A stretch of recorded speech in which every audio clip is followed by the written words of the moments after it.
I'm going to tell you straight up, my hair is not where, I would like it to be. Hey friends, welcome back to my channel. So as you can probably tell, things are a little bit different on my head. So I was going to originally wait until my curls were popping, I achieved the exact look I want in my head. And then I thought, you know what? How helpful is that? The whole idea of having this channel is to help other women feel confident and feel good about themselves. And I think it's only fair to share like the struggle moments as well, because it's part of reality. So I'm gonna explain what's been going on with my hair and my hair goals and everything like that in this video. But first, for anyone that's new here, my name is Charmaine. I go by Miss Charmsy on YouTube and Charmsy on Instagram. I'm on Instagram daily, sharing stuff on Insta stories. So definitely follow if you want to see more day-to-day stuff. To start off, I think a lot of you know I've always been a DIY girl. I've always done my hair myself, or at least for the past maybe 10 years, cut and color. And so with that, there's some trial and error that occurs. So if you followed me within the past, I would say 6 months or so, I was growing my hair out. It's probably the longest it has been in a very long time. And I was liking it. I was really enjoying it. And then I also had this red color that, was new to me and I was also really loving. I am no professional when it comes to hair color or cutting, but cutting I feel a little bit more confident with my curly hair for some reason. I guess it's a little bit easier. Now to achieve the color that I, envisioned in my mind, it kind of got to a point where it was a little bit beyond my level of knowledge. With red hair, it was just not as easy having like the dark roots coming out as it was when I used to do like the ombre look with the brown or some blonde ends or whatever. And like many things in life, all it takes is one little accident to make a big impact. And I was trying to touch up my hair while my son was napping. I left product on longer than I should have, and it took my curls down a sad road. And so naturally I went through a little stage of denial for a little bit, but I did some photo shoots and I would look at my hair and I'm just like, no, it just did not have any life to it. The volume was not there and it was just looking really sad. Normally what I would do in this moment is what a lot of people tend to do.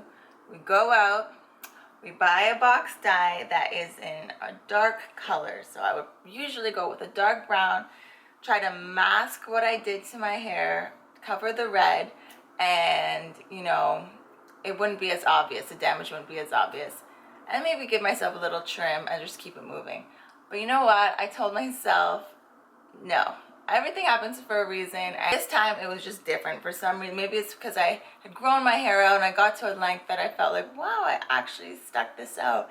Because I really wanted to see what it was like to have longer hair on me, to see if I really liked it. And I did like it. But it made me realize that, I had to make a change. And that is, for what I want to achieve when it comes to hair color, I have to go to a professional.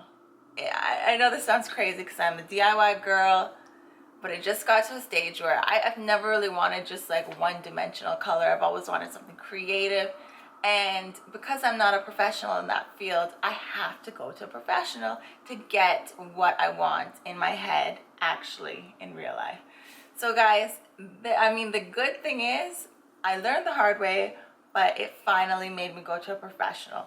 So about 2 weeks ago, I went to a professional and got my hair colored properly, and I'll show you some photos of it right out of the salon. So I wanted to keep with the ginger kind of tones, but I wanted my root touch up, and then I also wanted a little bit of dimension, so it's almost like a sun-kissed look in some spots. Then I wanted it to also be easy to grow out my dark roots with it as well, without it being that harsh line. So Honestly, in terms of color, everything was great. I had the best experience. I now realize why everybody goes to hair salons. It was such a fun, relaxing experience. I will definitely go to again.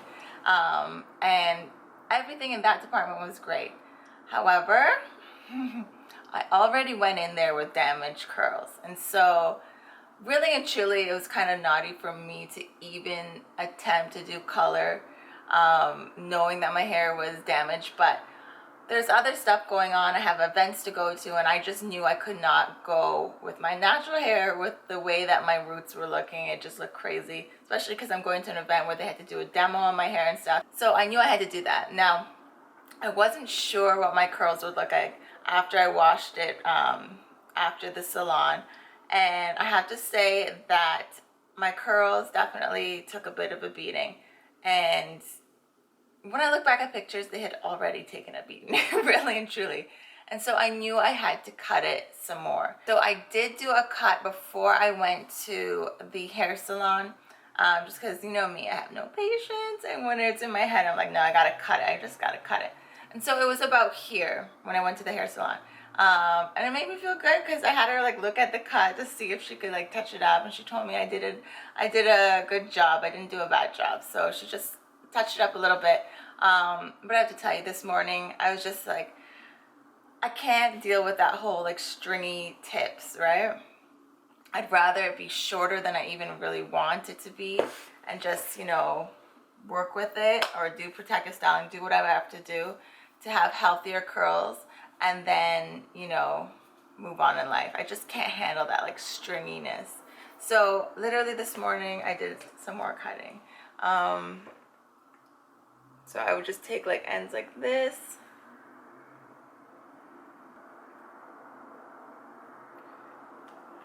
Basically my hair was looking more wavy, and I don't mind wavy hair, but I would prefer like a little, you know, short little curly fro than this length and wavy. That's just for me personally.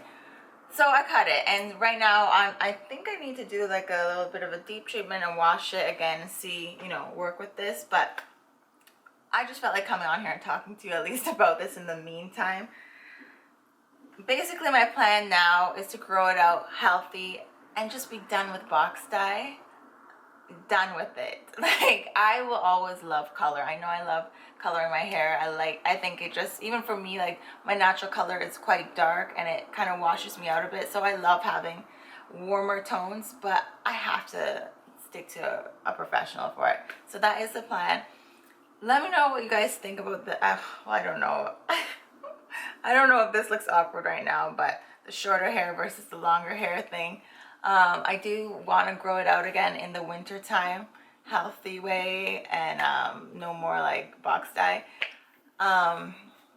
Just because the thing with box dye is, unless you're going darker, or unless you have virgin hair, it is very rare that you get it to the color you want in the first attempt. And you know that's true if you're someone that does box dye, because you always have to factor in what was already in your hair before, what your color is. Very rarely does it look like the picture on the box. And so that is my big issue with box dye, is that it's so hard to get it to what you envision in your head in one attempt. And the thing is, when you have curly hair, you can't be doing a whole bunch of attempts, because, you know, our curl, to keep the integrity of our curls, we can't over process, right? So another major thing I want to address is the postpartum hair struggle. So my hair was definitely a lot drier since breastfeeding. It's like super dry. I have thinning along my edges for sure, and so for me, I feel like keep it short until, you know, it's not as thin, and then kind of grow it out as well. So I am taking prenatals still. I am still breastfeeding. I'm at 16 months now, well, 17 months now, and so it takes a lot on you. It takes a lot on you physically. And so anyone out there that is going through that, honestly, I think the best thing is just to stay patient. Castor oil, I've been starting to use castor oil more on my edges. I'm doing deep treatments. Again, as I said, with the prenatal, taking like a multivitamin, lots of water, and just staying patient, and maybe just find a cut that you can do in the meantime to feel more confident. If you're keeping the length and it's thinned out, it becomes more obvious when it is long. In my opinion, if you do a little like shorter cut, it doesn't have to be this short, you might get a little bit more body happening, and you'll probably feel a little bit more confident. Also, there's all sorts of products out there too, where you can put in like shadow, hair shadow, to fill in any of the really sparse looking spots as well. So definitely look into that. I believe Sally Beauty Supply sells it. Now let's get into the wig. So I know a lot of you are curious about the wig. So I did have one of my girlfriends create a wig make a wig for me. I ordered it from her custom. Now it is a human hair wig, and I wanted something that looked really natural. I'll just throw it on and show you. Hey. I wanted something that looked really natural, that I could wear while I, get my hair growing out healthy and curls popping and all of that again.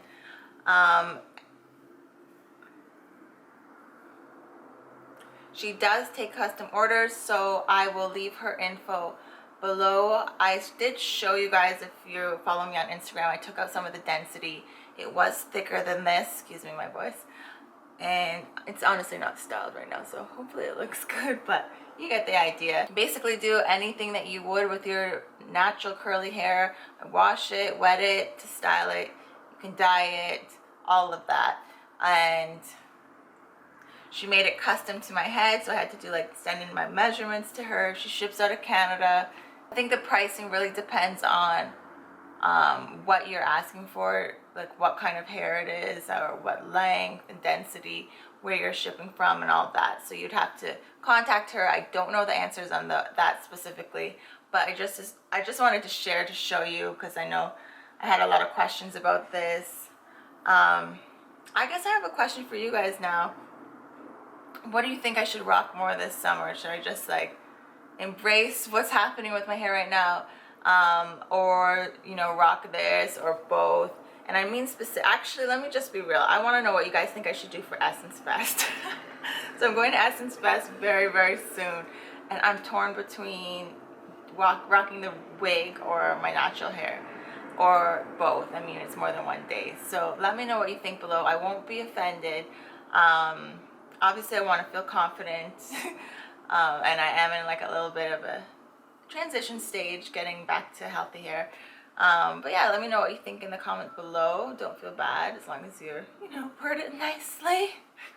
And that's it. I hope you guys found this video helpful. I hope it helps you, not to feel down or discouraged if you go through a little blip in your hair journey. And I'll definitely keep sharing what I'm doing. I mean, if you want a tutorial on shorter hair, let me know if that's something of interest to you guys as well. And I can already tell you from the cut that I did this morning, my curls look better than they did yesterday and the day prior, because I was keeping the length, but the ends were looking so see-through and just too wavy. So I said, you know what, just let it go. And your hair grows back pretty fast when you cut it, from my experience. So whatever. And it's the summer. It's nice to have short hair in the summer because it's hot. So hot. Anyways, that's it. So definitely subscribe if you enjoyed this video. As I said, new videos every Sunday. I just wanted to pop this out before Sunday because Essence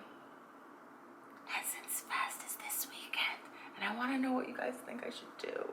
I'm really curious. But yeah, stay tuned. Next weekend, next Sunday, I will have my outfits from Essence Fest for you guys to check out. So I hope you enjoyed this. I'll see you next time. Bye.